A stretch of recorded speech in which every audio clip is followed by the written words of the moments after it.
అందరికీ వందనాలు. ఈరోజు బైబిల్ రీడింగ్లో కీర్తనల గ్రంథం నుండి 99వ కీర్తన. యెహోవా రాజ్యము చేయుచున్నాడు, జనములు వణకును. ఆయన కెరూబుల మీద ఆసీనుడై ఉన్నాడు, భూమి కదలును. సియోనులో యెహోవా మహోన్నతుడు, జనములన్నిటిపైన ఆయన హెచ్చియున్నాడు.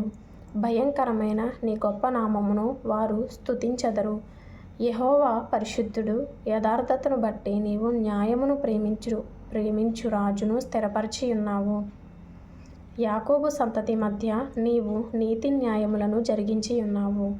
మన దేవుడైన యెహోవాను ఘనపరచుడి, ఆయన పాదపీఠము ఎదుట సాగిలపడుడి.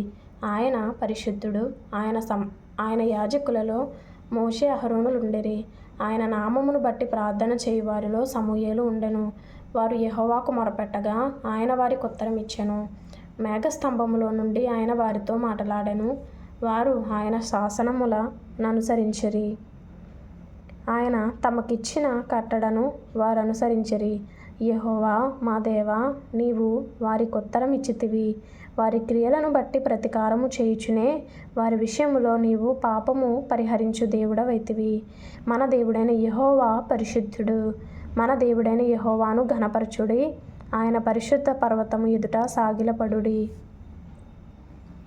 తరువాత అపోస్తలుల కార్యములు 10వ అధ్యాయము. ఇటలీ పటాలమనబడిన పటాలములో శతాధిపతి అయిన కొర్నేలి అను భక్తిపరుడొకడు కైసరయలో ఉండెను. అతడు తన ఇంటి వారందరితో కూడా దేవుని యందు భయభక్తులు గలవాడైయుండి ప్రజలకు బహుధర్మము చేయుచు ఎల్లప్పుడూ దేవునికి ప్రార్థన చేయువాడు.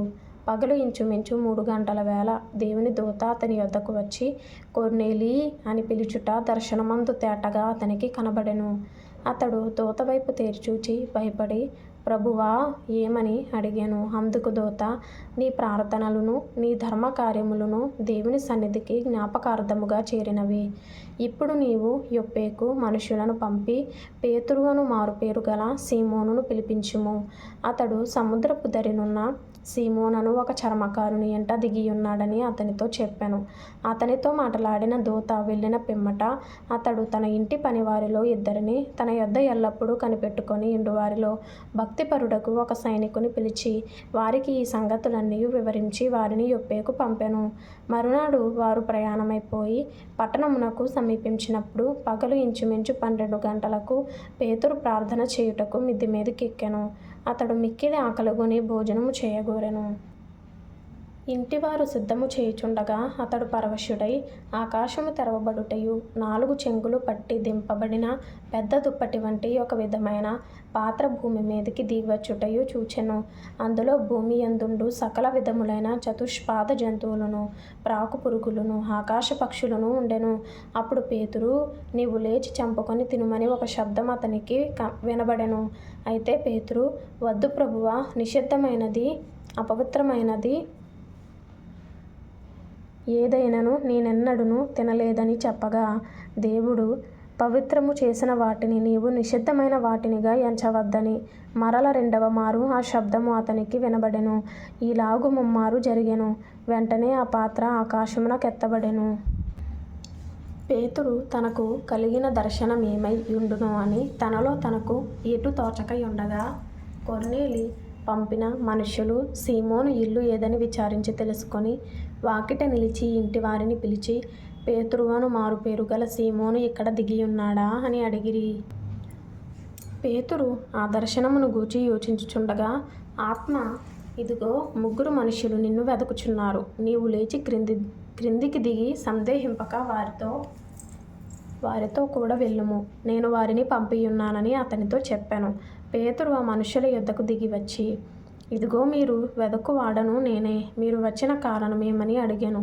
అందుకు వారు, నీతిమంతుడును దేవునికి భయపడువాడును యూదా జనులందరి వలన మంచి పేరు పొందినవాడునైన శతాధిపతియగు కొర్నేలి అను ఒక మనుష్యుడున్నాడు. అతడు నిన్ను తన ఇంటికి పిలువనంపించి నీవు చెప్పు మాటలు వినవలనని పరిశుద్ధ దూత వలన బోధింపబడెనని చెప్పిరి. అప్పుడు అతడు వారిని లోపలికి పిలిచి ఆతిథ్యం ఇచ్చెను. మరునాడు అతడు లేచి వారితో కూడా బయలుదేరెను. యొప్పే వారైన కొందరు సహోదరులను వారితో కూడా వెళ్ళిరి. మరునాడు వారు కైసరయలో ప్రవేశించిరి. అప్పుడు కొర్నేలి తన బంధువులను, ముఖ్య స్నేహితులను పిలిపించి వారి కొరకు కనిపెట్టుకొని ఉండెను. పేతురు లోపలికి రాగా కొర్నేలి అతనిని ఎదుర్కొని అతని పాదముల మీద పడి నమస్కారము చేశాను.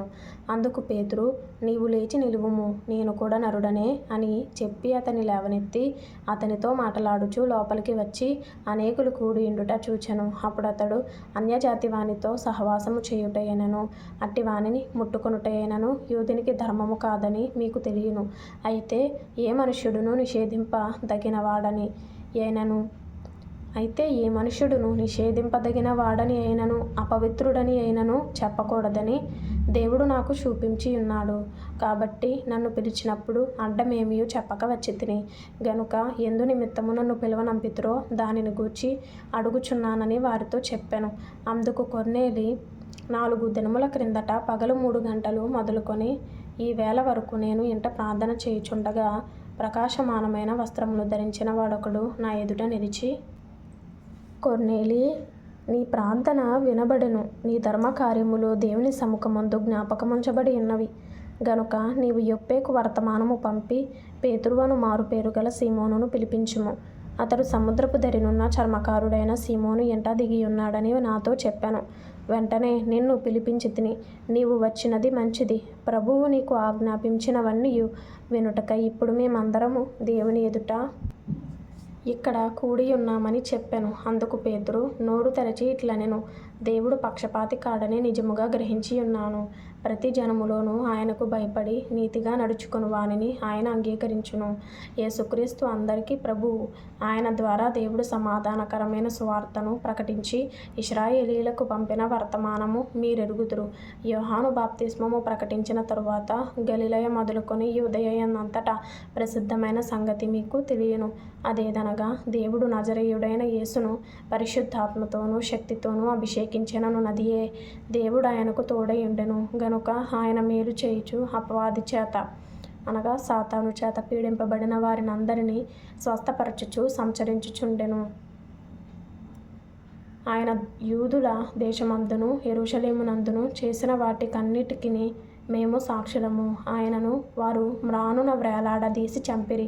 దేవుడు ఆయనను 3వ దినమున లేపి ప్రజలకందరికీ కాక దేవుని చేత ముందుగా ఏర్పరచబడిన సాక్షులకే, అనగా ఆయన మృతులలో నుండి లేచిన తరువాత ఆయనతో కూడా అన్నపానములు పుచ్చుకొనిన మాకే ఆయన ప్రత్యక్షముగా కనబడినట్లు అనుగ్రహించెను. ఇదియుగాక దేవుడు సజీవులకును మృతులకును న్యాయాధిపతినిగా నియమించిన వాడు ఈయనే అని ప్రజలకు ప్రకటించి దృఢ సాక్ష్యం ఇయ్యవలెనని మాకు ఆజ్ఞాపించెను. ఆయన యందు విశ్వాసముంచు వాడెవడో వాడు ఆయన నామము మూలముగా పాపక్షమాపణ పొందునని ప్రవక్తలందరూ ఆయనను గూర్చి సాక్ష్యమిచ్చుచున్నారనెను. పేతురు ఈ మాటలు ఇంకా చెప్పుచుండగా అతని బోధ విన్నవారందరి మీదికి పరిశుద్ధాత్మ దిగెను. సున్నతి పొందిన వారిలో పేతురు కూడా వచ్చిన విశ్వాసులందరూ పరిశుద్ధాత్మ వరము అన్యజనుల మీద సైతము కుమ్మరింపబడుట చూచి విభ్రాంతి నొందిరి. ఏలయనగా వారు భాషలతో మాట్లాడుచు దేవుని ఘనపరచుచుండగా వినిరి. అందుకు పేతురు, మనవలె పరిశుద్ధాత్మను పొందిన వీరు బాప్తిస్మము పొందకుండా ఎవడైనను నీళ్లకు ఆటంకము చేయగలడా అని చెప్పి యేసుక్రీస్తు నామమందు వారు బాప్తిస్మము పొందవలెనని ఆజ్ఞాపించెను. తరువాత కొన్ని దినములు తమ యొద్ద ఉండుమని వారతని వేడుకొనిరి. అపోస్తలుల కార్యములు 10వ అధ్యాయము 34వ వచనం 35వ వచనంలో ఇంపార్టెంట్ అయిన మాట, దేవుడు పక్షపాతి కాడని నిజముగా గ్రహించి ఉన్నాను. ప్రతి జనములోనూ ఆయనకు భయపడి నీతిగా నడుచుకుని వానిని ఆయన అంగీకరించును. యేసుక్రీస్తు అందరికీ ప్రభువు. ఆమెన్.